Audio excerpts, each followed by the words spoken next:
सभी को राम राम। आशा करता हूँ सभी अच्छे होंगे। मैं भी एकदम मस्त हूँ। आज की वीडियो में मैं आपको बताने वाला हूँ गल्फ़ एंड यूरोप में कौन सा बेटर है। वो आप खुद चूज़ कर सकते हो कि आपने किस कंट्री में जाना है। मैं जस्ट आपको डिफरेंसेस बताऊंगा कि गल्फ़ में क्या चीज़ है और यूरोप में क्या चीज़ है। ठीक है, आपने खुद डिसाइड करना है कि आपने कौन सी कंट्री में जाना है। तो गाइस, वीडियो स्टार्ट करने से पहले जो भी मेरे यूट्यूब चैनल पर नया है, चैनल को सब्सक्राइब करें और बेल का बटन जरूर दबाएं ताकि नई नई वीडियो आपको मेरे यूट्यूब चैनल पर मिलती रहे। तो चलो गाइस, ज़्यादा टाइम ख़राब ना करते हुए वीडियो को करते हैं स्टार्ट। तो गाइस, मैं काफ़ी दिन से सोच रहा था कि मैं आपको कंट्रीज़ बताऊं कि कौन सी कंट्री बेस्ट है और आपको कहां से स्टार्ट करना चाहिए, क्योंकि बहुत सारे भाई करते हैं ट्राई डायरेक्टली यूरोप आने के लिए। तो थोड़ा सा आपको वही इसमें समझना है कि आपको कौन सी कंट्री से स्टार्ट करना है और कौन सी से नहीं। तो जो भी भाई अपने देश से बाहर जाना चाहता है और काम का इच्छुक है, तो भाई ये वीडियो उनके लिए है और वीडियो को लास्ट तक आप ज़रूर देखें, क्योंकि मैं आज बहुत ही ज़्यादा आपको एक ट्रिक देने वाला हूँ या फिर आपको क्लू देने वाला हूँ कि आपको कहाँ से स्टार्ट करना है। मैं आज आपको गल्फ़ की कंट्रीज़ का और यूरोप की शेंजन कंट्री के बारे में बताने वाला हूँ कि कहाँ पे कितना डिफरेंस है। तो भाई आप समझना कि मैं आपको क्या एक्सप्लेन कर रहा हूँ, ठीक है, और कहाँ पे कितना खर्चा होता है और कहाँ पे क्या चीज़ मिल रही है और दूसरी जगह में कहाँ पे क्या चीज़ नहीं मिल रही है। तो वो चीज़ें मैं आपको क्लियर करने वाला हूँ आज इस वीडियो में। तो भाई अभी स्टार्ट करते हैं गल्फ़ से, और यूरोप का भी साथ साथ बताऊंगा कि कहाँ पे क्या है कहाँ पे नहीं है। ठीक है, तो अभी गल्फ़ में अगर मैं बात करूँ, पहले वीज़ा एक्सपेंस का कि वीज़ा का खर्चा कितना आता है गल्फ़ में, तो वो आ जाता है आपका 1 लाख से 1.5 लाख तक का आपका वीज़ा का खर्चा आ जाता है। और इसी केस में अगर मैं यूरोप की बात करूं, तो भाई वहाँ का वीज़ा एक्सपेंस 5 से 6 लाख, 7 लाख, 8 लाख, 10 लाख भी चला जाता है। वहाँ का वीज़ा अप्लाई करने के लिए एक्सपेंस का जो टोटल खर्चा होता है दोनों उसमें कंट्रीज़ के में मैं आपको ये बता रहा हूँ।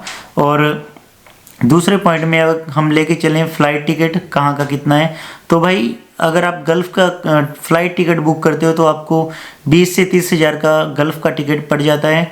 और यूरोप का अगर आप फ़्लाइट टिकट बोलो तो 50,000 से 60,000 रुपये तक का उसका जो खर्चा है वो आता है टिकट का।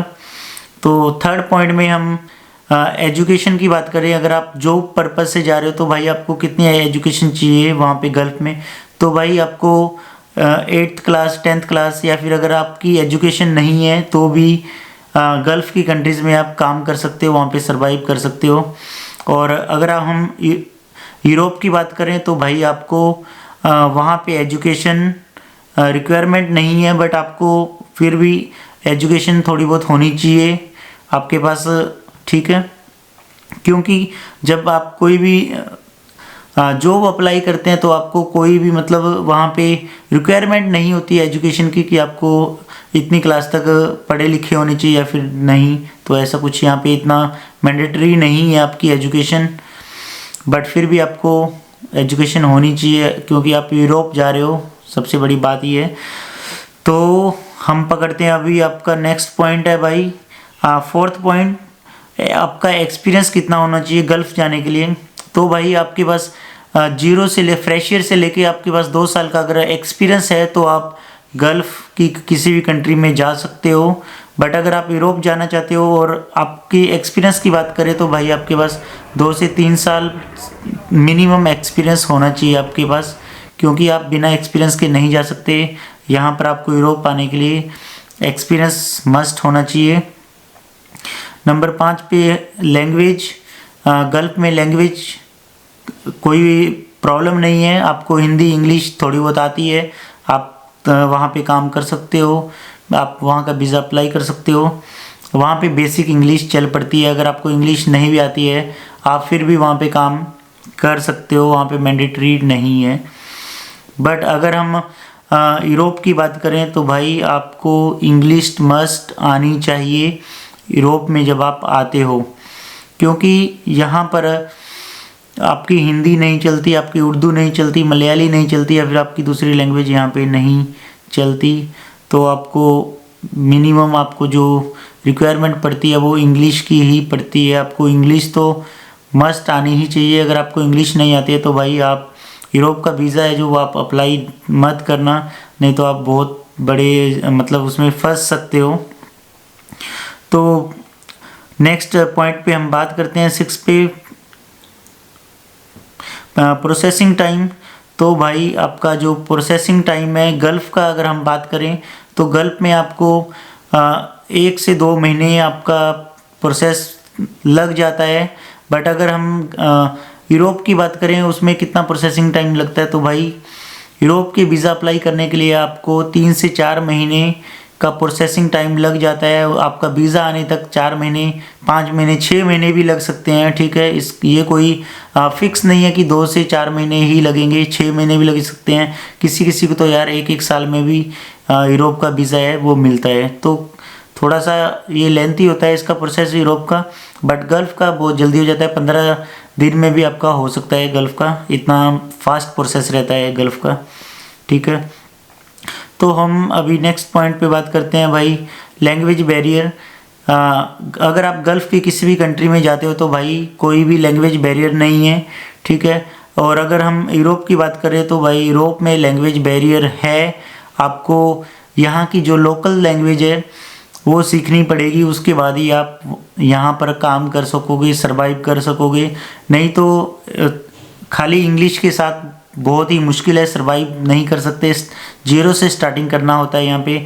आप किसी भी कंट्री में आ जाओ, स्पेन, फ्रांस, पोर्चुगल, कहीं भी आप जाओगे तो भाई आपको वहाँ की जो लोकल लैंग्वेज है वो आपको सीखनी पड़ेगी, तभी आप सरवाइव कर पाओगे।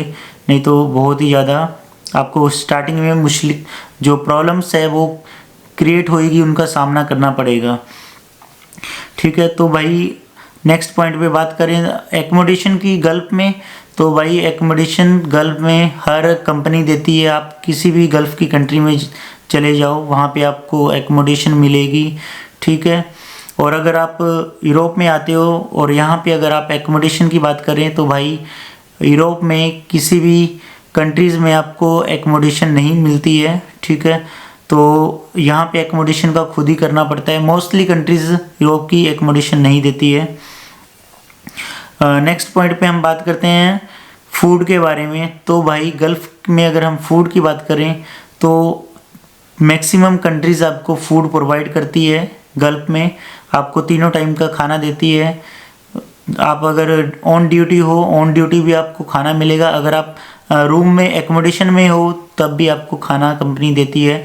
अगर जैसे कोई कंपनी खाना नहीं देती है तो वो आपको अलाउंस देती है, फूड अलाउंस, कि आप खाना खा सको। ठीक है, अगर इसी चीज़ में अगर हम यूरोप में जाएं खाने की फैसिलिटीज़ के बारे में, फूड के बारे में, तो भाई यूरोप में कोई भी कंट्री आपको फूड फैसिलिटी नहीं देती है। ओनली जस्ट आपको फूड मिलता है ऑन ड्यूटी, वो भी अगर आप रेस्टोरेंट्स में, होटल्स में अगर काम करते हो तो। और उसमें भी काफ़ी सारे जो छोटे छोटे रेस्टोरेंट है वो आपको खाना नहीं देते हैं, आपको खुद का खाना खाना पड़ता है। तो ये हो गया आपका खाने के बारे में। तो जो भी आ रहे हैं तो भाई थोड़ा सा सोच समझ के आएँ। खाने के बारे में आपको इश्यूज़ रहते हैं यूरोप में, और गल्फ़ में ये चीज़ें का इशू नहीं है बिल्कुल भी। तो नेक्स्ट अगर हम बात करते हैं ट्रांसपोर्टेशन की गल्फ़ में, तो भाई गल्फ़ में ट्रांसपोर्टेशन की कोई भी प्रॉब्लम नहीं है, कंपनी सब प्रोवाइड करती है। आपको आना जाना पूरा कंपनी देखती है, कंपनी की बसेस रहती है, होटल्स है, होटल्स की बसेस रहती है। कंस्ट्रक्शन मतलब अगर आप कोई भी काम में जाते हो तो पूरा आपको वहाँ पर जो है वो ट्रांसपोर्टेशन का पूरा फ्री मिलता है। ठीक है, काफ़ी कंपनीज आपको, अगर जैसे आप लीव आउट पे रहते हो तो आपको कंपनी अलाउंस देती है ट्रांसपोर्टेशन का। तो अगर हम यूरोप में बात करें तो यूरोप में भाई कोई भी कंपनी आपको ट्रांसपोर्टेशन नहीं देती है, आपको खुद का ट्रांसपोर्ट करना पड़ेगा। आप कहीं भी अगर आप काम कर रहे हो यूरोप में, कितना भी आना जाना है, दूर है या पास है, कंपनी को उससे कुछ लेना देना नहीं है, आपको खुद को वो देखना पड़ेगा ट्रांसपोर्टेशन का। तो अभी गल्फ़ की बात करते हैं भाई, सैलरी कैसी मिलती है। तो भाई गल्फ़ में मैक्सिमम कंपनीज़ में आपको पूरे महीने के महीने ही सैलरी मिलेगी, मंथली सैलरी मिलती है। ठीक है, और अगर हम यूरोप में बात करते हैं तो भाई आपको वीकली सैलरी मिलती है। आप एक हफ्ता काम करोगे तो आपको आपकी जो जितने भी एक हफ्ते में आपने काम किया है उसका जो पैसा बनेगा वो आपको दे दिया जाएगा। तो यहाँ पे गल्फ में ऐसा भी रहता है कि आपकी फ़िक्स सैलरी रहती है, ठीक है। Fix salary in the month sense बोले कि आपको मंथ में जितनी सैलरी बनेगी वो आपको देंगे। उसमें अगर आप एक छुट्टी करोगे, 2 छुट्टी करोगे, उसमें कोई वो पैसा नहीं काटते। बट अगर हम यूरोप की बात करें तो भाई आपको पर हावर के हिसाब से सैलरी मिलती है। अगर आपकी 60 घंटा काम करते हो पर वीक में तो भाई आपको 60 घंटे के ही पैसे मिलेंगे। वहाँ पे फिक्स सैलरी नहीं रहती, जितना आप काम करोगे उतना ही आपको पैसा मिलेगा। तो अभी सैलरी की बात करते हैं, सैलरी कितनी मिलती है। तो भाई ये लास्ट एंड मेजर पॉइंट है कि आपको गल्फ में कितनी सैलरी मिलेगी। मिनिमम से मैक्सिमम तक के थोड़ा मैं ऐसे आइडिया आपको बता रहा हूँ कि इतने से इतने तक मिल जाती है, क्योंकि मैं ऑलरेडी वहाँ पे रह के आया हूँ। तो जस्ट आपको थोड़ा आइडिया दे रहा हूँ कि जो गल्फ़ की सैलरी है वो आपको 20,000 से लेके 50,000 तक सैलरी आपकी बन जाती है गल्फ़ में। और आपको उस चीज़ में आपको जो पूरी मैंने फैसिलिटीज़ बोली है वो सब इंक्लूड रहती है। और अगर हम दूसरी साइड बात करें यूरोप में, तो यूरोप में सैलरी रहती है आपकी भाई 80,000 से लेकर के 2 लाख तक आपकी सैलरी बनती है यूरोप में। बट इसमें आपको रूम, एकोमोडेशन, ट्रांसपोर्टेशन, ये चीज़ें आपको सब खुद करनी पड़ती है। काफ़ी भाई अभी सैलरी को लेकर अगर बोलेंगे कि 2 लाख सैलरी नहीं बनती यूरोप में, तो भाई 2 लाख नहीं 3-3 लाख भी यूरोप में सैलरी बनती है। तो जस्ट ये डिपेंड करता है आप किस काम में आ रहे हो। तो ये मैंने जो कंपैरिजन किया है गल्फ़ एंड यूरोप में शेंजन की कंट्रीज़, मैं इसमें प्रेफर करता हूँ कि भाई यूरोप की आप शेंजन कंट्री को ही टारगेट करें। ये जो मैंने थोड़ा आपको बेसिक आइडिया बताया तो ये शेंजन की कंट्रीज़ को ही लेके बताया।